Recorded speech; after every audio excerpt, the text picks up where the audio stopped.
Have you ever asked yourself a question? Online, Facebook, Instagram, YouTube, social media, TikTok. Likes, subscribers, followers, shares, comments. When was the last time real life felt as exciting as online life? We wake up, check our phones, scroll for hours, and somehow the internet knows more about us than people in our own lives. Have you not noticed this before? So here's the real question. Is online life more real than real life now? Do likes matter more than conversation? Do online friends feel closer than people we see every day? And if what happens online can change your real life, was it ever fake to begin with? Well, if you haven't asked yourself that question, then let me ask it for you. And let's get this shit going.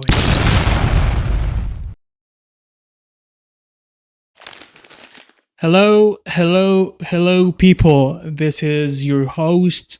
Welcome to another video from right out of the box from the Arabian ZeD, your host, and welcome to a new episode of the podcast of Arabia. And today we're actually having a very controversial topic. In my very much humble opinion, I find it very much controversial, and it is about is online life.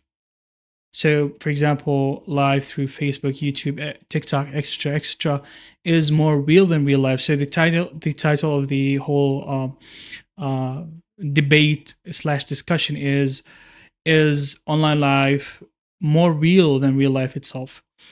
And obviously, this is a very much controversial and very much sensitive topic.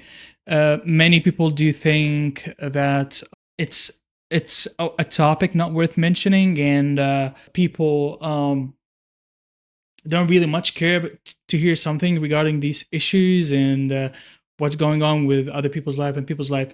I'm gonna make this YouTube video kind of short. I don't want to, expand the width and the longevity of the video, so you can have a very much easy watch. And I'm gonna, cut right to the chase. So we're gonna dissect this topic into 5 main subtopics, or let's say sub-points. And they go as this. So the first topic: curated reality versus real life, or versus reality itself.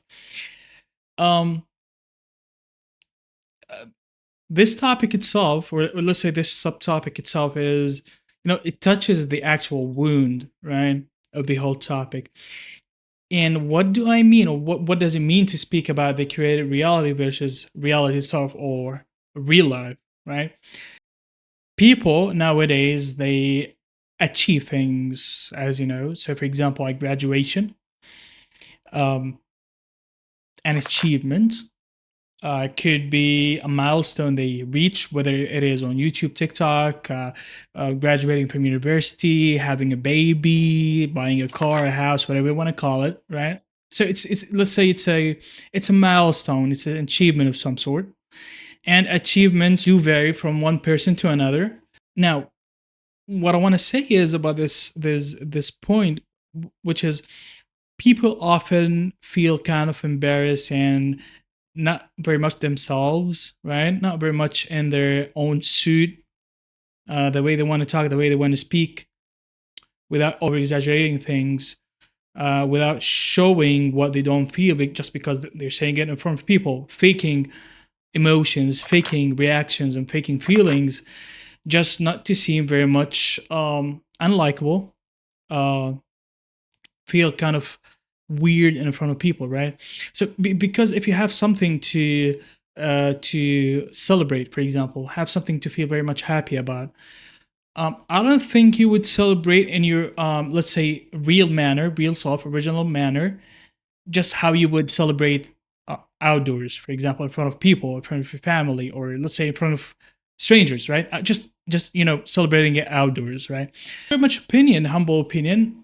I myself, as ZeD, I wouldn't celebrate in front of people the way I would celebrate with myself in closed space, without having faces in front of me, because faces, eye contact is the kind of the danger in here, right? This kind of setting, the kind of detail that makes an actual humongous difference in reaction, whether it is outdoors or indoors, in front of people or if not in front of people. Eye contact, people seeing contacts in front of you, seeing people in front of you, will not make you act naturally the way you should be acting. That's right? Why people nowadays kind of share their feelings, their achievements, milestones, whatever you want to call it, through online platforms. Because one, they don't have real people eye contacts watching them. They have imaginary people. But I wouldn't say imaginary. I would say people with no actual attendance. This plays a major difference for people, for them to act naturally. So, speaking for myself, I wouldn't celebrate something, or I wouldn't be myself if I were to celebrate in front of people, because people can be judgmental. People can look at you in a different way than you actually feel and actually, look at yourself.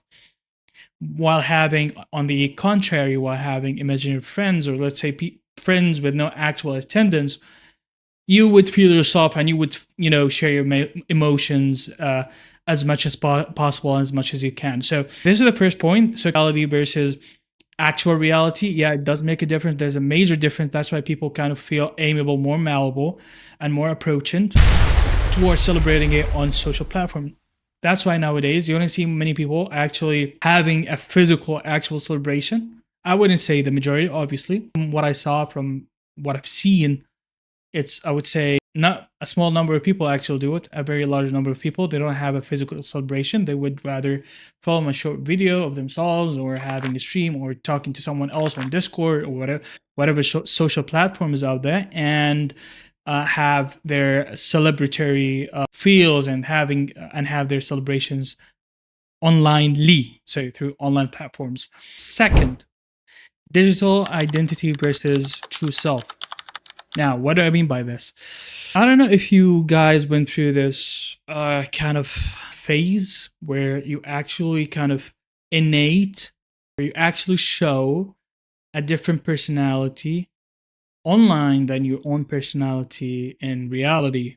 People can actually show a different side of themselves through online platforms than they are in reality, especially if, for example, on Discord and TikTok, they would react differently than they would react in real life.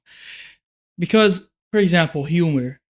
So people wouldn't cut jokes in public, because it would be lame for most of the people, right, watching them, and they would be, ice hiding him, and it wouldn't feel as good to the recipient. They would rather film themselves and shoot a video and post it online on one of the social platforms that are available. Secondly, emotions. Nowadays, there's some sort of a descending emotional values. There's a strong plunge in emotional values nowadays, especially in the public eye and in many countries, sadly, where if you go through such a dilemma in front of people in public, they wouldn't really much help you, right? They wouldn't lend a helping hand. They wouldn't try to talk to you, understand. They would be passing by as if nothing happened and continue your life without anyone reachable. So no assistance in most cases, honestly speaking. I mean, it's very much self-explanatory. You've seen the many videos and you've seen the many social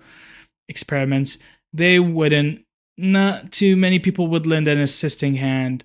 On the contrary, if you post a video and describe your problem and what you're going through, and you kind of ask for assistance, a reaching hand and for help, online people, or people through online platforms, would react way more vividly than they would in real life. And that's a factual fact, sadly. And we, as human beings, we have to cope with such reality. Third, validation and social currency. Now, what do I mean by this? As a content creator myself, I receive some sort of an appraisal and a praise in reality, and on the other hand, an appraisal on social platforms, so not reality, not physically, I would actually feel more happy and leaning towards the latter. So praise from social platforms or from people in different social platforms. And you might ask me why. Why is that? Why would you actually feel more happy and appeal? It would be more appealing for you to receive some sort of an appraisal from a non-physical, non-attendant person as to someone who would appraise you in reality. Appraisal online could be a bigger audience. So if someone appraises you online, too many people will be watching.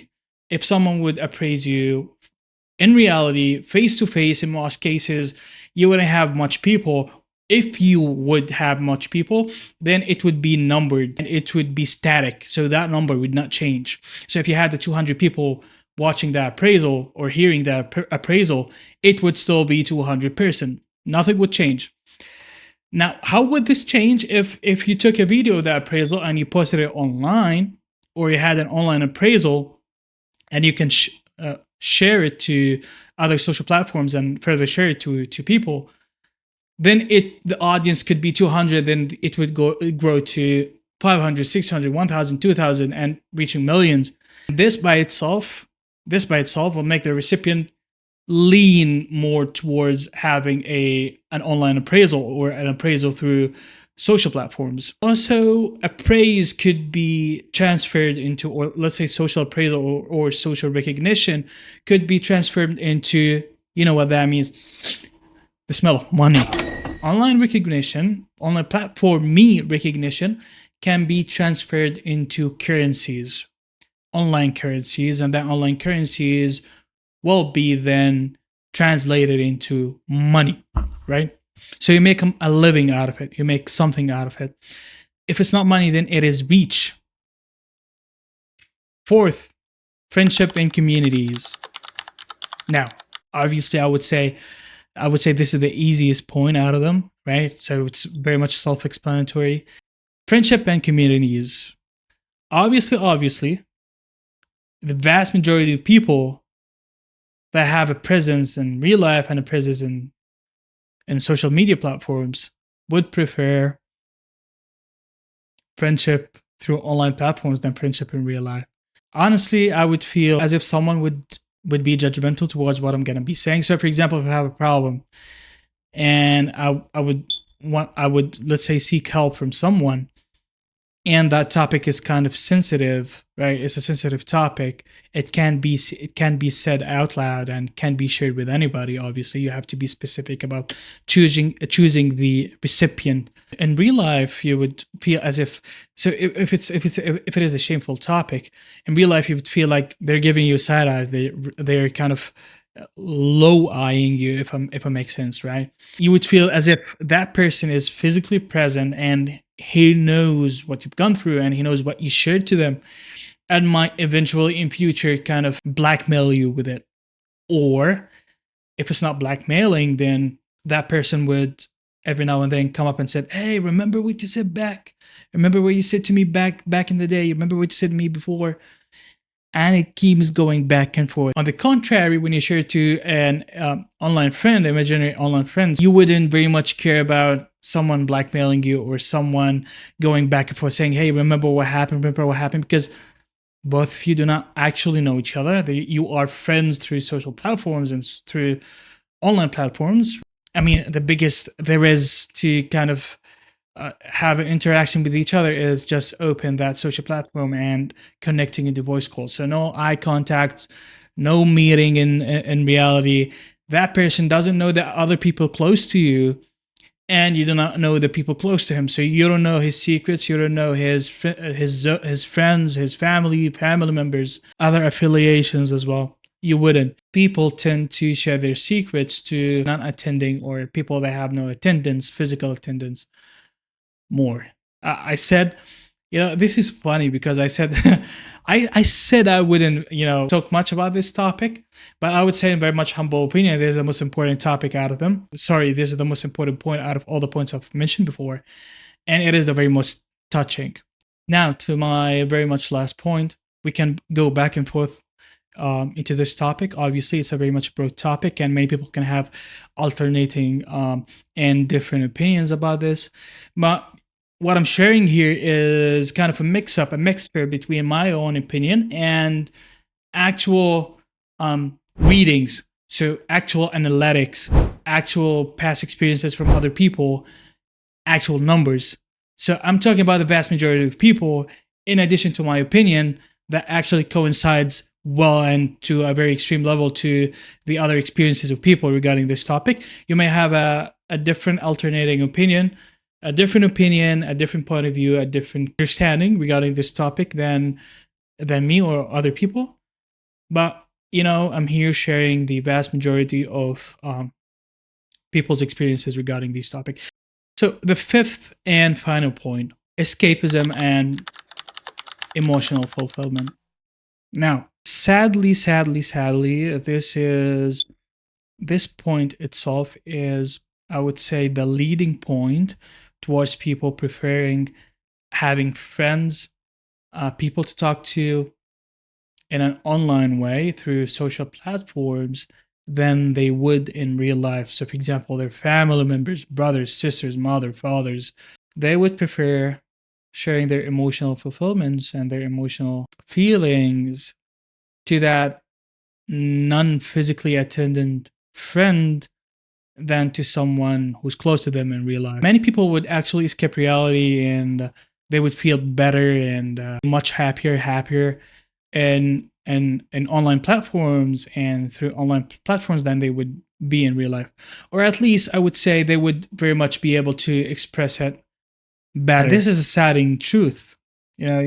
People tend to not have or see or receive a lending ear that could hear their problems and what they're going through. Not only hearing their problems, it's more about sharing the other person's thought and empathizing and sympathizing with them, right? And sadly, this is almost non-existent in reality, at least in many households. I've heard sadly many stories about this. I'm gonna read something, and it was said by one of the people that were affected by this point, which is escapism and emotional fulfillment. And I'm gonna recall what he said. Just I'm gonna read what he said, and it's in my phone. And he says as the following. I'm not gonna disclose his name. So he said, and I quote: "Many people escape into online life to avoid stress and boredom," which is very much true. Very true. I've been through that phase. When online experiences feel happier or freer than offline reality, it can feel more real, between quotations, real, emotionally than their offline world. Honestly, if you ask me about my opinion, I really can't disagree with that. It's a very valid opinion, a very valid reason, and a very valid comment. So, folks, this was my take on this topic. So, 5 main points, and hopefully, kind of added some more sense and understanding to you regarding this topic. This was Zed, and this was another episode of the podcast of Arabia. Hopefully, you had a fun time. Hopefully, you learned something new today. Please, please, please, please be vigilant, be cautious. If you have a family member that goes through these things, try to sit with them, try to understand them, listen to them as much as possible, and give them possible solutions. Take care of yourselves, take care of your mental state, physical state, your fortitude inside. Always have that fortitude shining and imminent. Stay safe and adios.